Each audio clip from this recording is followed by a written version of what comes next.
నమస్తే, నా పేరు మాధురి. వైజాగ్ లోకల్ న్యూస్ వార్తలకి స్వాగతం. వార్తల్లో ముందుగా ముఖ్యాంశాలు.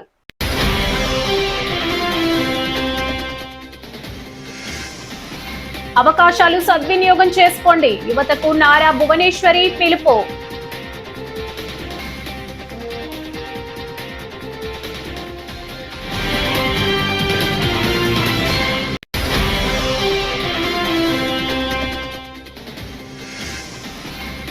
మంత్రి లోకేష్ వెంటనే రాజీనామా చేయాలి, రోజా.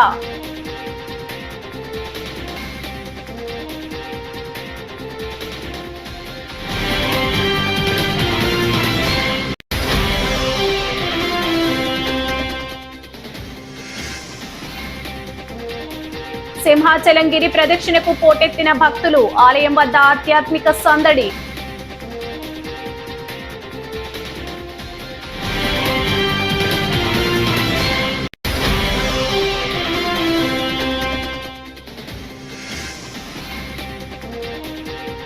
ముద్రగడ సంతాప సభ రాజకీయ సభ కాదు, అంబటి.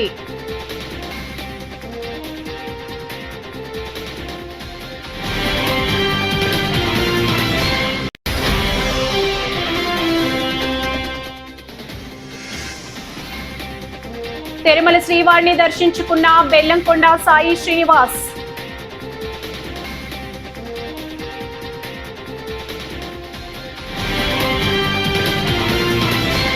ఇక డీటెయిల్స్ చూస్తే, అంది వచ్చిన అవకాశాలను సద్వినియోగం చేసుకోవాలని యువతకు ఏపీ సీఎం చంద్రబాబు నాయుడు సతీమణి నారా భువనేశ్వరి స్పష్టం చేశారు. వివేకవంతమైన ఆలోచనలతో నిర్ణయాలు తీసుకోవాలని వారికి సూచించారు. కుప్పం పర్యటనలో భాగంగా రెండో రోజు మంగళవారం స్థానిక పిఈఎస్ వైద్య కళాశాల ఆడిటోరియంలో విద్యార్థులతో నారా భువనేశ్వరి సమావేశమయ్యారు. చాలా ఉత్సాహంగా, ఉత్తేజభరితంగా, ఆనందదాయకంగా ఉంది. ఎందుకంటే బ్రహ్మాండమైనటువంటి మహిళా సోదరులు మన అమ్మగారి కోసం ఇచ్చేశారు. ఎన్నో అభివృద్ధి కార్యక్రమాలు మన మండలంలో చేసి, ఎక్కడో మన గుడిపల్లి మండలం తెలియని గుడిపల్లి మండలాన్ని ఈ రోజు చిత్రపటంలో చూపించే విధంగా గుడిపల్లి నా గుండె లాంటిదని పేరు పేరున ఎప్పుడు పదే పదే చెప్పుకొస్తున్నా మన ముఖ్యమంత్రి వర్యులు మీకందరికీ తెలుసు. మన మండలాన్ని ఎన్ని రకాలుగా అభివృద్ధి చేశారో ఎప్పటికీ కూడా మరోలేని మర్చిపోలేనిది. పేరు పేరున మీ అందరికీ నా హృదయపూర్వక నమస్కారాలు. గత 5 సంవత్సరాలు ఏ గ్రామం కానీ ఏ పంచాయతీలో కానీ తల ఎత్తుకుని మనం తిరిగేది లేదు, మనం నోరిప్పి మాట్లాడటానికి వీల్లేదు. అది మనం అందరం గుర్తుంచుకోవాలి. ఎందుకంటే అప్పుడు మన తెలుగుదేశం కార్యకర్తలు చాలా ఎదుర్కొన్నారు, చాలా కేసులు కానీ, అట్లానే చాలామంది మన తెలుగుదేశం పార్టీ కోసం వాళ్ళ జీవితాల్ని అంకితం చేశారు. ఒకప్పుడు మనం వినేవాళ్ళం బ్రిటిష్ సమయం అప్పుడు మహాత్మా గాంధీ మన స్వాతంత్రం కోసం చాలామంది వాళ్ళ జీవితాలు త్యాగాలు చేశారని. అట్లానే ఈ ఎలక్షన్ ఒక ఎత్తు. ఆ ఎలక్షన్ మనం గెలవాలని ప్రజలు కానీ, మన తెలుగుదేశం కార్యకర్తలు, జనసేన, బీజేపీ కార్యకర్తలు ప్రతి ఒక్కరూ ప్రజల ప్రభుత్వం రావాలని అన్నీ ఎదుర్కొని వాళ్ళు చెయ్యి కలిపి వాళ్ళు మనకి స్వాతంత్రం తీసుకొచ్చిన ఘనత ఆ క్యాడర్కి, ఆ లీడర్కే దక్కుతుంది. అట్లానే మన ఆంధ్ర రాష్ట్ర ప్రజలు, ఎస్పెషల్లీ మహిళలు, ఏనాడు మీరు బయటికి రాని మహిళలు కూడా బయటకు వచ్చి మీరు మీ స్వాతంత్రం కోసం, అదే కాకుండా మీ బిడ్డలు కానీ మీ కుటుంబం కానీ చాలా అనుభవించారు. అవునా కాదా?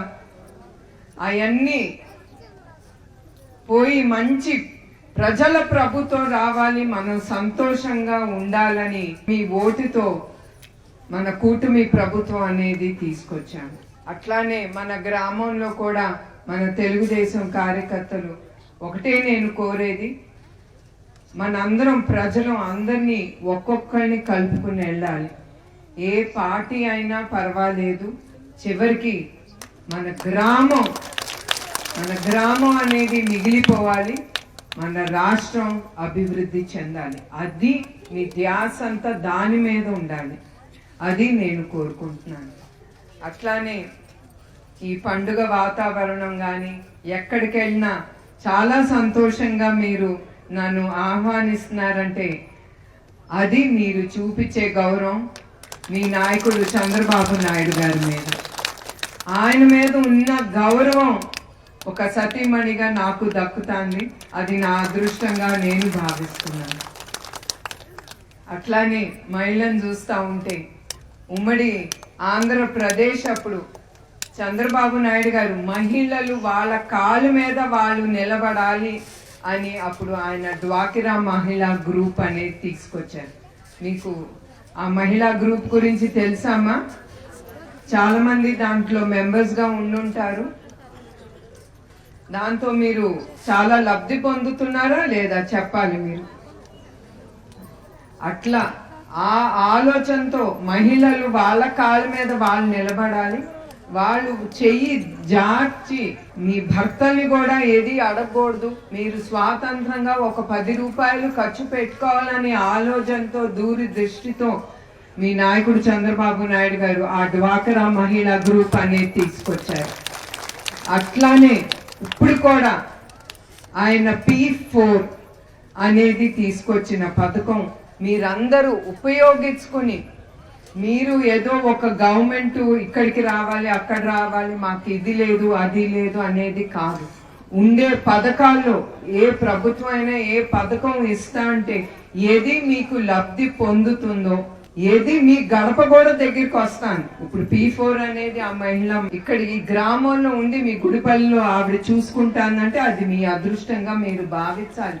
ఏనాడు ఏ ప్రభుత్వం వచ్చి మీరు ఇది చేసుకోండి మేము ఖర్చు పెడతాం మీకోసం అనేది లేదు. అవునా కాదా? మీరు ఒప్పుకుంటారా లేదా? ఇప్పుడు ప్రభుత్వం మీ గ్రామానికి మీ గడప దగ్గరికి వస్తాను, మీ మహిళలు మీరు లెగవాలి, లేచి ఇది నేను చేయగలను.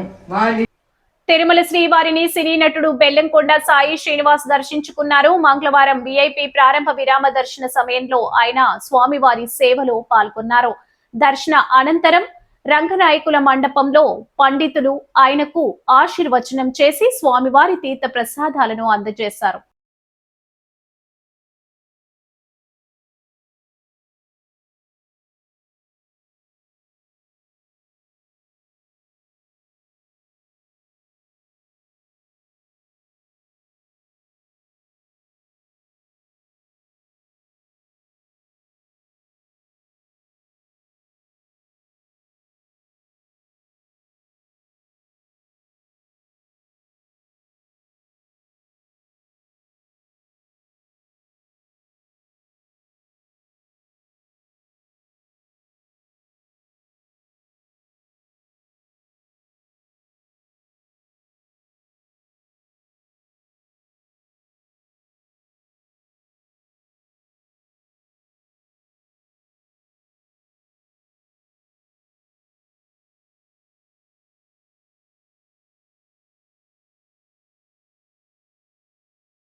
ఇప్పుడు కొత్త సినిమా హైందవ అని చేస్తున్నామండి.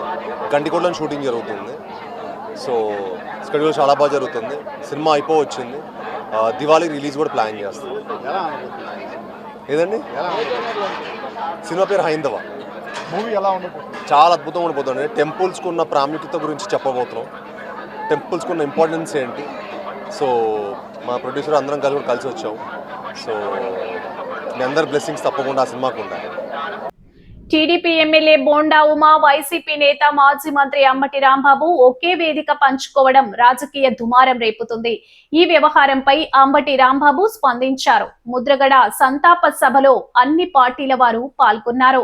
నేను బోండా ఉమా ఒకే వేదిక పంచుకున్నామనే కారణంతో చంద్రబాబు వివాదంగా మార్చడం దారుణమని అంబటి అన్నారు.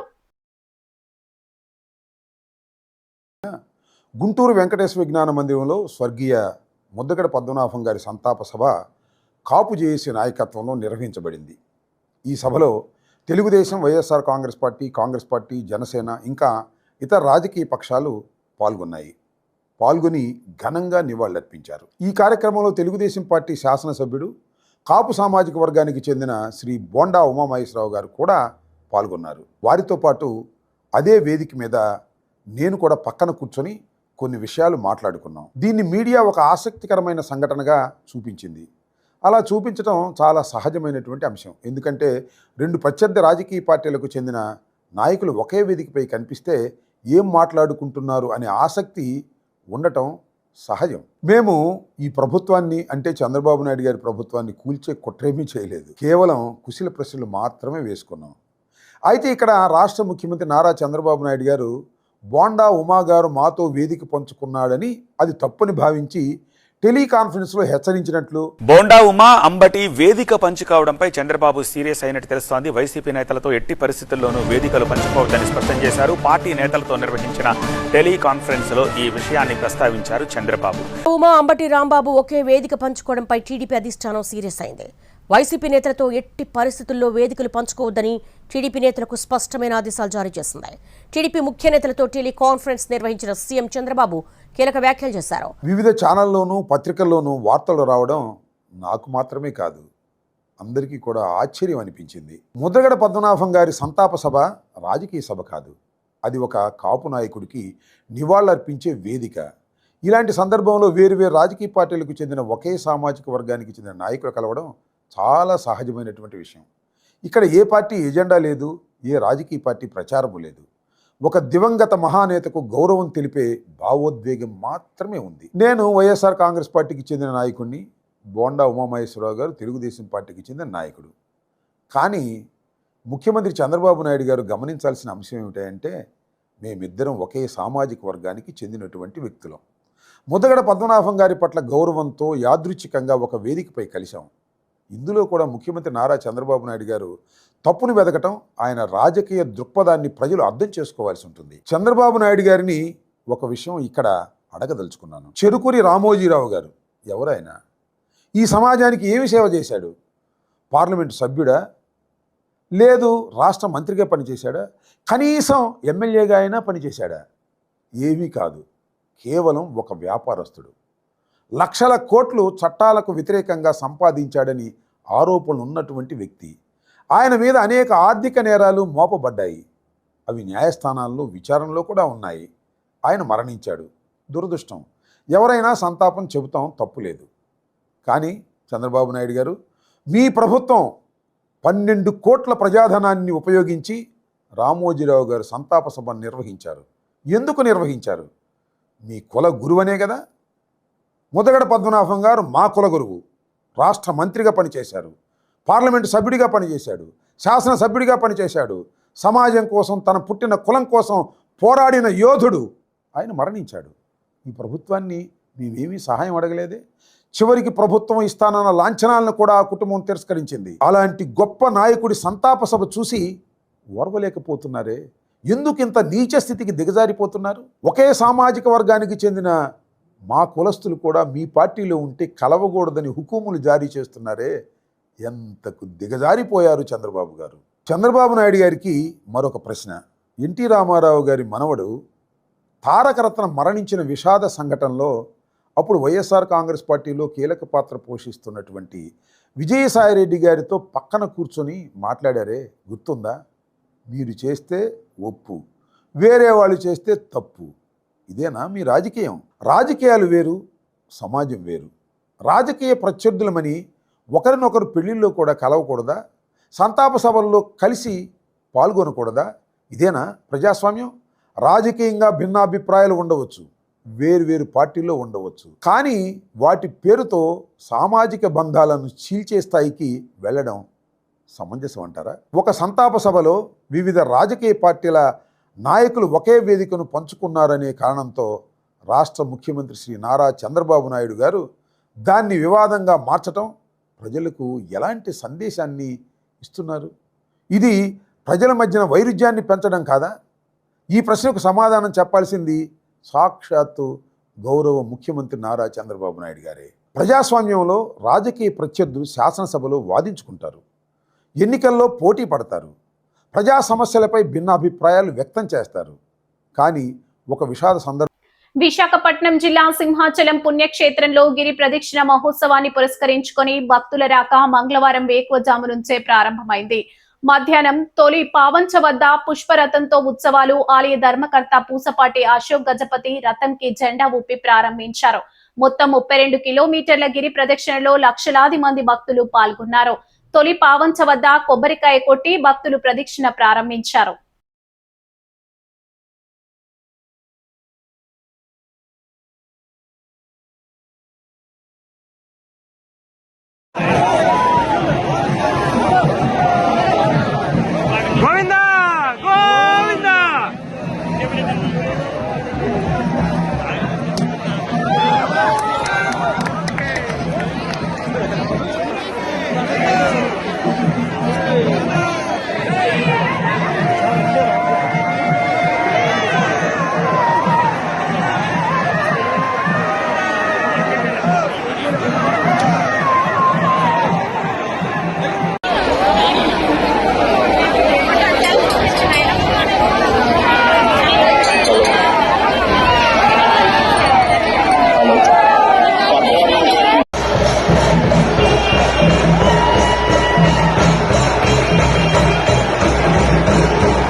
ఎందుకు చేస్తారు అంటే ఒకసారి చేస్తే ప్రదక్షిణ చేసేటువంటి ఫలితం దక్కుతుందని శాస్త్రాలు ఘోషిస్తున్నారు.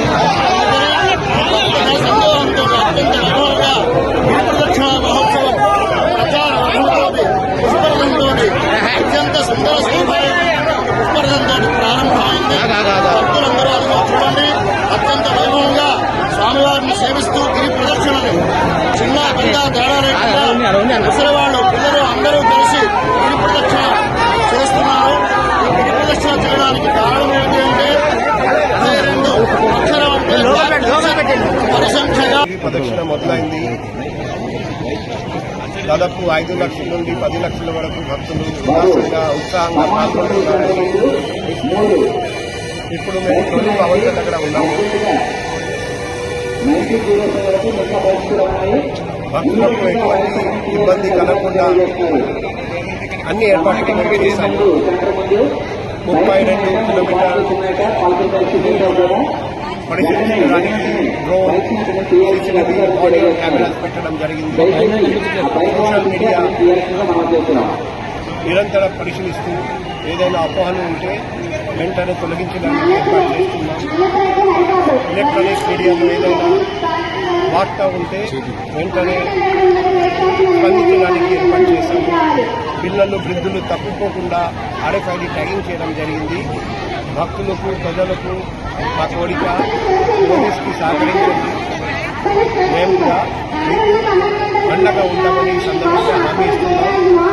ఏదైతే ఫోన్ నంబర్, లేకపోతే పోలీస్ ఫోన్ నంబర్, లేకపోతే నా పర్సనల్ కాంటాక్ట్ నంబర్ 7995095799 కాల్ చేయండి. మేము వెంటనే స్పందిస్తాం, అన్ని విధంగా సహాయం చేస్తాం. భక్తులందరికీ ఆషాఢ పౌర్ణమి శుభాకాంక్షలు. సింహాచలం శ్రీ వరాహ లక్ష్మీ నరసింహస్వామి వారికి చందనోత్సవం రోజున చందనోత్సవం పూర్తయిన తర్వాత అభిషేకం తదుపరి మొదటి విడత చందన సమర్పణ జరుగుతుంది. తర్వాత వైశాఖ పౌర్ణమి, జ్యేష్ఠ పౌర్ణమి, రేపు ఆషాఢ పౌర్ణమి సందర్భంగా తుది విడత అంటే 4వ విడత చందన సమర్పణ జరుగుతుంది. దీంతో చందన సమర్పణ పూర్తవుతుంది. రేపు రేపు ఆషాఢ పౌర్ణమి రోజున స్వామివారికి చందన సమర్పణ జరగనుండగా అనేక వందల సంవత్సరాలుగా ఆనవాయితీగా వస్తున్న సాంప్రదాయం ప్రకారం ఈ రోజున సింహాచలం కొండ చుట్టూ దాదాపు 32 కిలోమీటర్లు భక్తులందరూ కూడా కాలినడకన ప్రదక్షిణ పూర్తి చేసుకోవటం ఒక సాంప్రదాయంగా వస్తుంది. గత 2 దశాబ్దాలుగా ఈ గిరి ప్రదక్షిణకు వచ్చే భక్తుల సంఖ్య రాను రాను పెరుగుతూ వస్తుంది. ఈరోజు దాదాపు గత సంవత్సరం మాదిరిగానే దాదాపు 10 లక్షల మంది భక్తులు వస్తారని అంచనా వేస్తూ ఉన్నాం. దానికి అనుగుణంగా జిల్లా యంత్రాంగం, సింహాచలం దేవస్థానం, దేవాదాయ శాఖ అన్ని ఏర్పాట్లు పూర్తి చేసింది. భక్తులకు ఎవరికి ఎటువంటి ఇబ్బంది లేకుండా, ఎటువంటి అవాంతరాలు లేకుండా, అవాంఛనీయ సంఘటనలు జరగకుండా ఉండటం కోసం ఒక ప్రణాళికాబద్ధంగా అన్ని ఏర్పాట్లు పూర్తి చేయడం జరిగింది. ఈరోజు గతంలో ఉదయం 6 గంటల నుంచి భక్తులు వచ్చేవారు. ఈరోజు మా సిబ్బంది చెప్తున్నారు తెల్లవారుజామున 3 గంటల నుంచే భక్తులు రాక ప్రారంభమైందని. ఇప్పుడు కూడా గత సంవత్సరం కంటే ఈ సమయానికి ఎక్కువ మంది భక్తులు ఉన్నట్టుగా కనిపిస్తూ ఉంది. డిఎస్సి నియామకాల్లో అక్రమాలు జరిగాయంటూ తిరుపతిలోని ఎస్వి యూనివర్సిటీ వద్ద వైసీపీ విద్యార్థి యువజన విభాగాలు భారీ నిరసన ర్యాలీ నిర్వహించారు. ఈ కార్యక్రమంలో పాల్గొన్న మాజీ మంత్రి ఆర్కే రోజా మాట్లాడుతూ డిఎస్సి స్కామ్ కు నైతిక బాధ్యత వహిస్తూ విద్యాశాఖ మంత్రి నారా లోకేష్ వెంటనే రాజీనామా చేయాలని డిమాండ్ చేశారు. ఆంధ్రప్రదేశ్ లో నారా లోకేష్ విద్యాశాఖ మంత్రిగా వచ్చిన తర్వాత ఈ రాష్ట్రంలో విద్య ఏ విధంగా సర్వనాశనం అయిపోతుందో మనం కళ్ళారా చూస్తున్నాం. ఒకవైపు మీరు చూస్తే ఫీజు రియంబర్స్మెంట్ 7,000 కోట్లకు పైగా బకాయిలు ఉంటే ఇవ్వడు. ఇంకో పక్క స్కూల్ కి పిల్లలకి యూనిఫామ్ ఇవ్వడు, బ్యాగులు ఇవ్వడు, బుక్కులు ఇవ్వడు, నాణ్యమైన అన్నం పెట్టలేడు, ఇంగ్లీష్ మీడియం ఉంటే తీసేస్తాడు, సిబిఎస్ సిలబస్ తీసేస్తాడు, ఐబీఎస్ తీసేస్తాడు. అమ్మఒడి ఇమ్మంటే ఫస్ట్ సంవత్సరం ఇవ్వకుండా ఎగనామం పెట్టాడు. 2వ సంవత్సరం మొన్న 3వ సంవత్సరం అరాకొర, అది కూడా సగం మందికి వేసి సగం మందికి పంగనామాలు పెట్టాడు. ఈ రోజు మీరు చూస్తే ముఖ్యంగా ఈ రాష్ట్రం అంతా కూడా నారా లోకేష్ విద్యాశాఖ మంత్రి అయిన తర్వాత నిర్వహించిన ఒక డిఎస్సిని పేపర్ లీకేజీలతో, అలాగే రిక్రూట్మెంట్లు ఏ విధంగా నీచాతి నీచంగా చేశారు, అర్హులైన వాళ్ళకి ఇవ్వకుండా అనర్హులకి తన అవినీతి కోసం ఏ విధంగా అంటగట్టాడో మనం కళ్ళారా చూసాం. మొన్న మీరు చూశారు ఢిల్లీలో నీట్ ఎగ్జామ్ పేపర్ లీక్ అయినందుకు జంజీస్ ఉద్యమానికి కేంద్ర విద్యాశాఖ మంత్రి ధర్మాన్ ప్రధాన్ గారు రాజీనామా చేయటం. మరి ఇక్కడ రాష్ట్రంలో డిఎస్సి పేపర్ లీక్ అయింది. అలాగే స్పోర్ట్స్ కోటాలో ఇవ్వాల్సిన ఉద్యోగాలు స్పోర్ట్స్ పర్సన్స్ కి కాకుండా తమ ఇష్టానికి ఒక 420 జీవోని తీసుకొచ్చి ఏ విధంగా 427 ఉద్యోగాలకు పైగా ఆ అనర్హులకు ఇవ్వడం మనం చూసాం. మరి అలాంటి విద్యాశాఖ మంత్రి నారా లోకేష్ రాజీనామా చేయాలని ఈ రోజు రాష్ట్రం అంతా కూడా విద్యార్థులు, నిరుద్యోగులు డిఎస్సిలో ఎవరైతే అన్యాయం అయ్యారో అందరూ రోడ్ల మీదకి వచ్చి డిమాండ్ చేస్తున్నారని కూడా ఈ సందర్భంగా తెలియజేసుకుంటున్నాం. ముఖ్యంగా మేము ఈ రోజు ఇక్కడ ఈ డిఎస్సి పేపర్ లీకేజ్ మీద సిబిఐ విచారణ జరపాలని డిమాండ్ చేస్తున్నాం.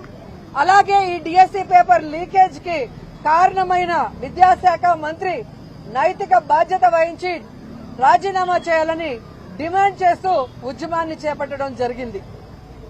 ఎందుకంటే ఈ రోజు మన వార్తలు ముగించే ముందు ముఖ్యాంశాలు మరోసారి.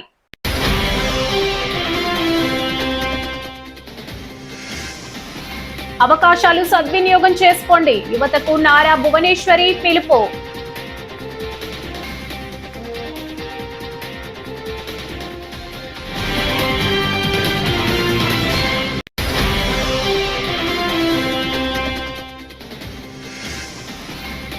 మంత్రి లోకేష్ వెంటనే రాజీనామా చేయాలి, రోజా.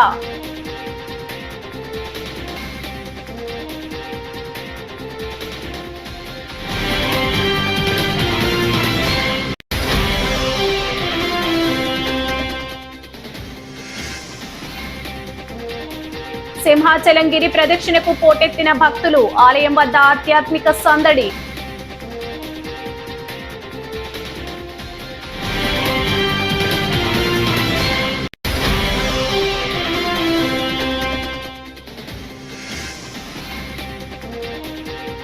ముద్రగడ సంతాప సభ రాజకీయ సభ కాదు అంబటి.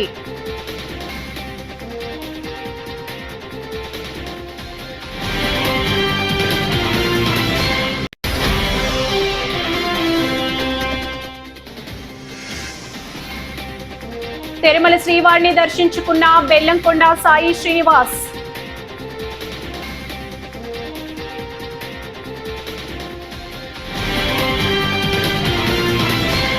ఈ వార్తలు ఇంతటితో సమాప్తం. తిరిగి మరో తాజా బులెటిన్ లో కలుసుకుందాం. అంతవరకు సెలవు. నమస్కారం.